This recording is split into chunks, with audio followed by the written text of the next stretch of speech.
اس وقت آپ کو لیے چلیں گے اسلام آباد۔ گورنر کے پی فیصل کریم کنڈی اس وقت تقریب سے خطاب کر رہے ہیں اور میڈیا میں کہا کہ شیعہ سنی فساد ہے، جو کہ شیعہ سنی فساد نہیں تھا۔ پہلے تو میرے میڈیا کے بھائیوں نے 4 دن اس کا بریک آؤٹ کیا، بتایا نہیں کہ کیا ہو رہا ہے۔ جب 50 بندے شہید ہو گئے، ٹوٹلی وہ زمینوں کا تنازع تھا قوموں کے درمیان، جس کی حکومت کی صوبائی حکومت کی نائری تھی۔ جب سے فاٹا کا مرجر ہوا ہے، وہاں پر جب زمینوں کی تقسیم قومیت کے درمیان ہونی تھی وہ نہیں ہوئی۔ اس پر جب وہ اسلحہ اٹھاتے ہیں، فائرنگ کرتے ہیں، پھر ہم کہتے ہیں کہ شیعہ سنی فساد شروع ہو گیا اور 50 لوگ شہید ہو گئے۔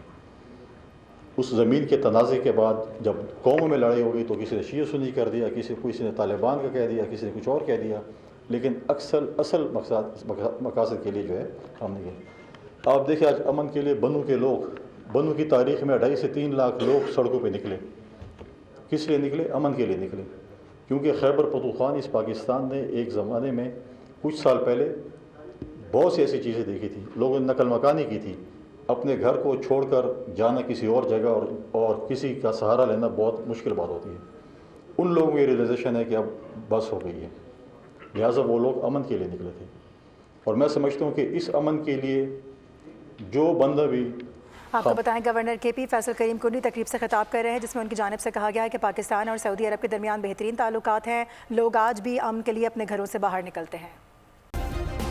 سبسکرائب کریں اور بیل دبائیں تاکہ کوئی خبر رہ نہ جائے۔